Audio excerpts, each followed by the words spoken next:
everyone and welcome back to my YouTube channel. My name is Katrin and I make videos about fitness, wellness, nutrition for busy women. So if you consider yourself a busy woman, whether you're a full-time mom, a full-time corporate employee, a busy student, whatever it is, then very welcome to my YouTube channel.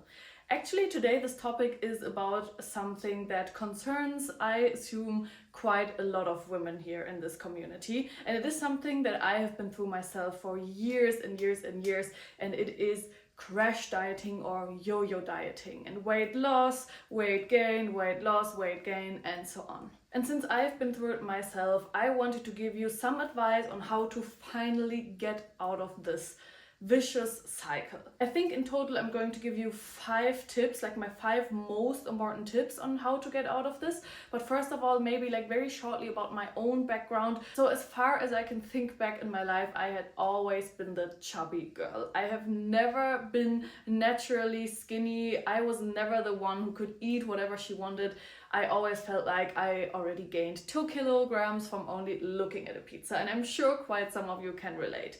I was always the one selected last in PE class, never good at sports. I was always told you would never be fit, you are the chubby girl, you're the smart girl in school, but you will never be fit or lean or skinny or anything. And of course I took this mindset with me for a long time until I was, I don't know, like 16, 17 or so, when I decided I am going to lose weight and I am going to be the skinny girl, which is of course nothing that I want to be anymore today. I want to be strong and healthy, but at this time, I mean, I was young, I was around 16 years old. I was very easily influenced by other people. I believed what marketing in magazines and so on told us, lose 4 kilograms in 2 weeks with the soup diet or whatever. So I think it's also a difficult age, but at this time that was the way it was, and I just wanted to lose fat as quickly as possible.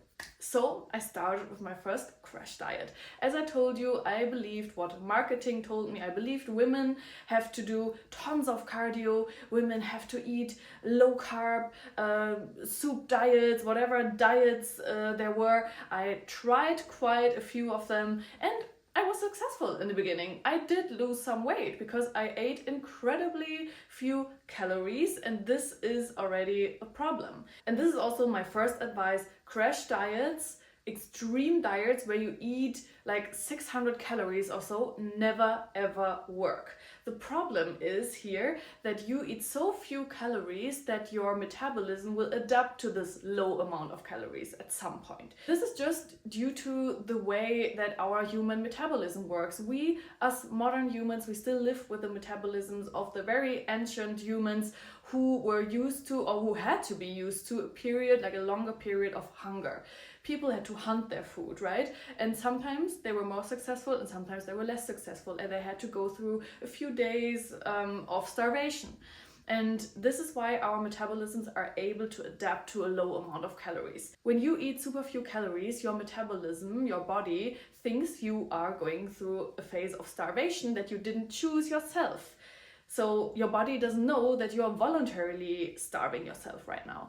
And this is why your metabolism thinks, okay, I have to adapt, I have to slow down so that I don't use that much energy anymore, so that I will survive. So you actually put your body into survival mode. And this is what I didn't understand for such a long time. Of course, you will lose some fat first because it takes some time for your metabolism to adapt, but then your metabolism gets slower and slower. This is also why many women, for example, lose their periods when they eat super few calories, because your body turns off all the functions that are not necessary to survive. And your period is not necessary to survive, it's more for reproduction, right?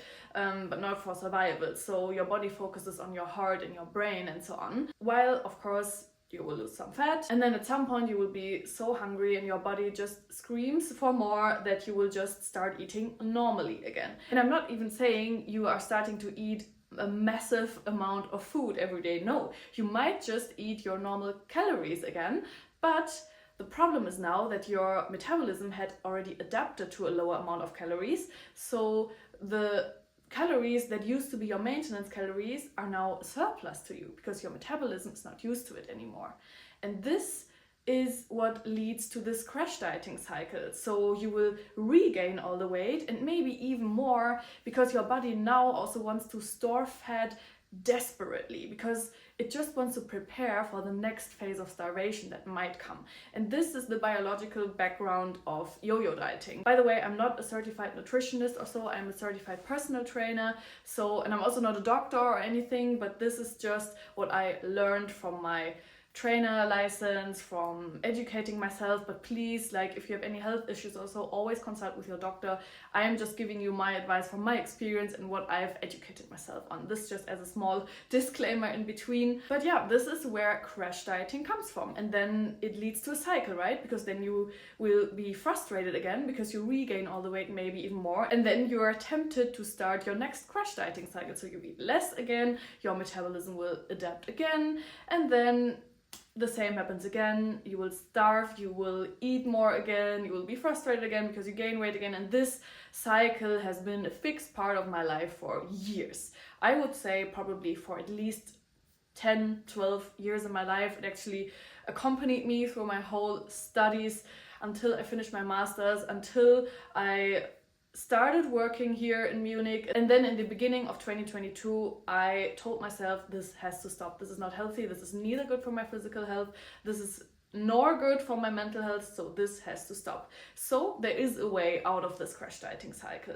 And if you are currently at the point where you feel like you are not eating that much, but you're gaining more and more weight, then I think a good way to get out of this is reverse dieting, where you, I don't even want to go too much into detail right now, because the main message of this advice is just please stay away from crash diets or extreme diets, and also please educate yourself a bit more on reverse diet. But I think this is the solution to it. There are many YouTube videos on that. Of course, if you like, I can also make an extra video on reverse dieting. Don't want to go into too much detail about this now. Just again, in summary, this is so important for me to emphasize again and again. Advice number one, stay away from extreme diet approaches.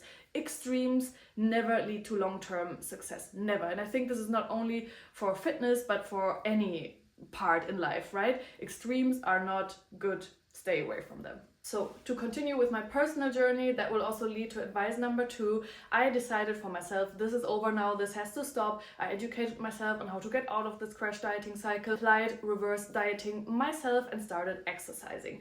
And I also educated myself then on how to exercise properly and what is actually the best way to do it, because I was always told by magazines, by like toxic old-fashioned marketing campaigns for women, that women have to do as much cardio as possible, running, treadmill, stairmaster. This is the type of exercise that women should do. And then in the beginning of 2022, I finally found out that this is not true. And I'm not saying that cardio is bad. Cardio is amazing for your cardiovascular health, for your heart, for your lungs, for anything. I do cardio every week. I go running sometimes. I walk on the treadmill sometimes. But women should definitely implement strength training into their lives.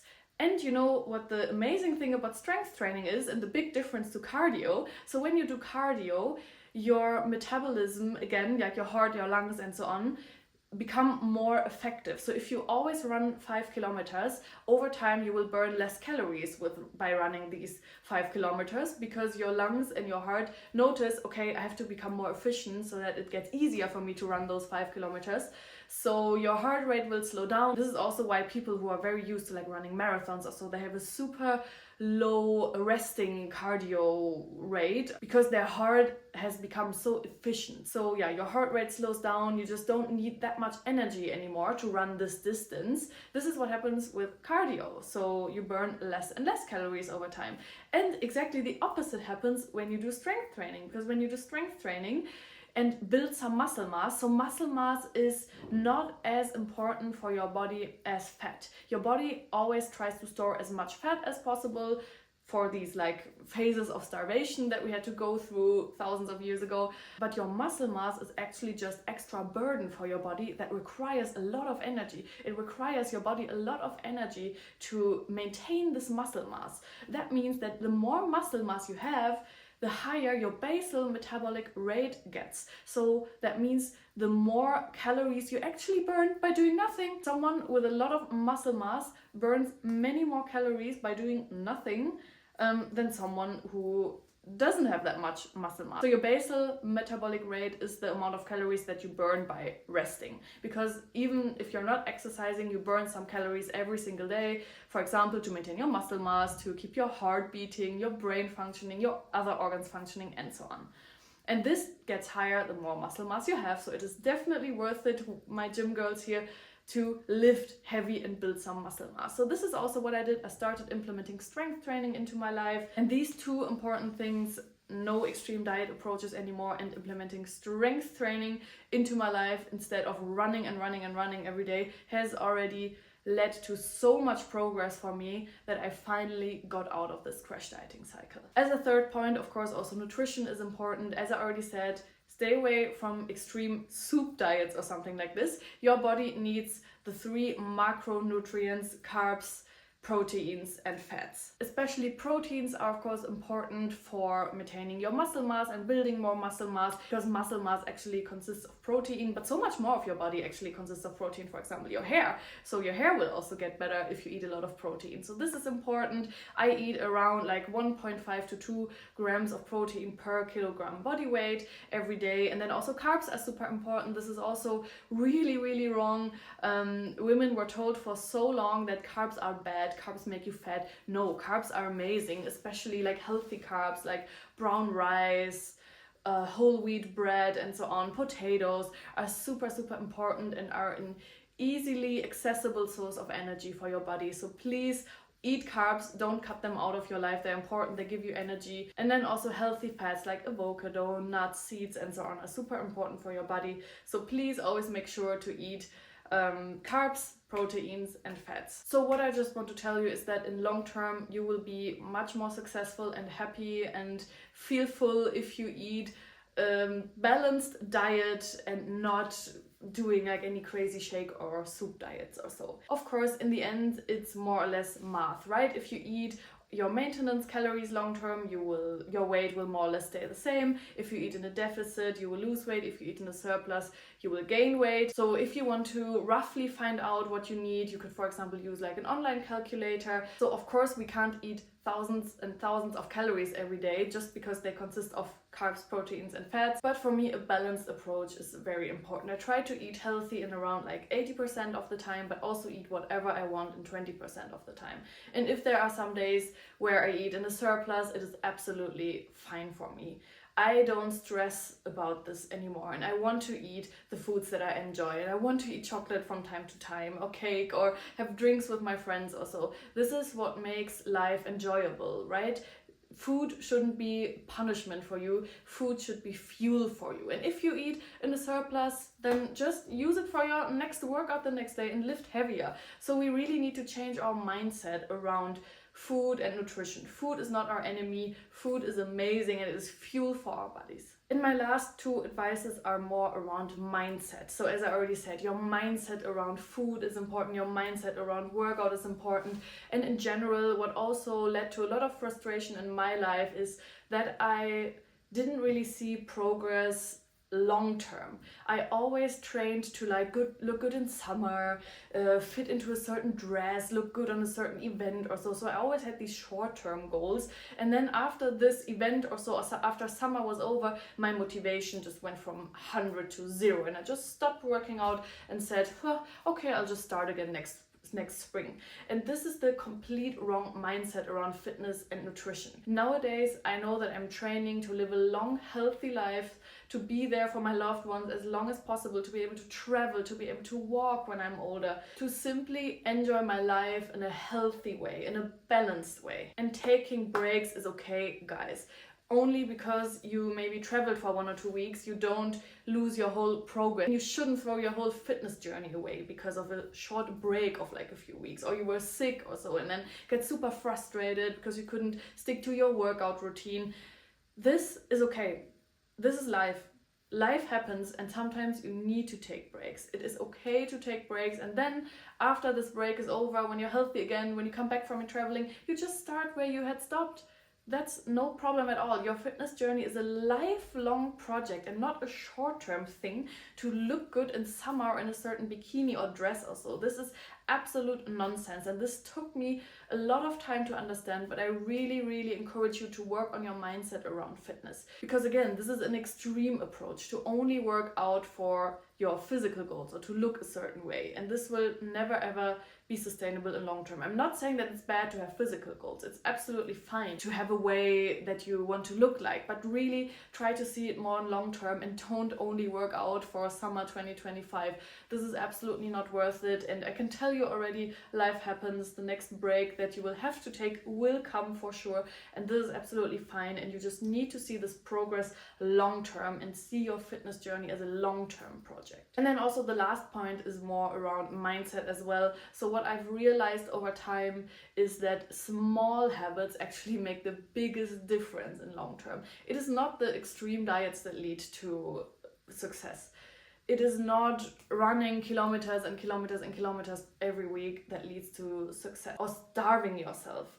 It is the small habits that led to the most success in my life. Don't go from 0 to 100. If you've never ever entered a gym and you say, okay, from next week on I'm going to work out and lift heavy 6 times per week, this will just stress you, this will demotivate you. This is nothing that you can sustain or maintain long term. Go once per week or twice per week, try it out. Implement this small habit into your life to go to the gym for like 1 hour twice per week. See how it goes, and if you then feel like you have adapted these 2 hours per week to your personal schedule, you have enough time for that, it has become a fixed part of your daily routine, then you can maybe increase to 3 or 4 times. And the same accounts for dieting. If you have never really looked into how to eat healthy, then start educating yourself slowly and start implementing one meal that contains a lot of like protein, whole foods per day. If you go from only eating pizza to only eating salad, this will only frustrate you, right? I know this is absolutely exaggerated right now. I'm sure that none of you who are watching this right now are eating pizza breakfast, lunch and dinner. But the key message is just that you should implement small habits into your life week by week, month by month, and then if you're feeling comfortable, then you can step out of your comfort zone again a bit and implement another healthy habit into your life. I hope you understand what I mean. Just in general, maybe to summarize all of this, extreme approaches, no, we stay away from this. This community stays away from extreme approaches. Educate yourself. Understand how nutrition works, understand and calculate how many calories you, for example, roughly need per day. Although, of course, you don't have to count calories if you don't want to. Understand how strength training works, work on your mindset. Those are the things that I really did over the years to get out of this extreme cycle of losing weight, gaining weight, losing weight. Life needs to be enjoyable, and fitness and nutrition is an important part of our life, but it is not everything, and we just have to make sure that we implement these into our lives in an enjoyable way and in a way that we can maintain or like sustain our fitness and healthy lifestyle journey long term, in best case for our whole life and not only for summer 2025. I hope that this video helped you. This is my most important advice on how I finally got out of this crash dieting cycle. I actually also published an e-guide on Etsy last year around this topic with even more information, and there I also tell you how to calculate your calories and so on. So I'm linking this in the description below. Check it out if you like, and also of course leave questions in the comments. Happy to discuss with you guys about this topic. And if you have any suggestions or any like topics that I should dive deeper into in my next video, then please let me know as well. Thank you so much for watching, and let's also connect on Instagram because I almost post daily on Instagram. My name is Fit with Katrin there as well, and then see you in my next video. Bye bye guys!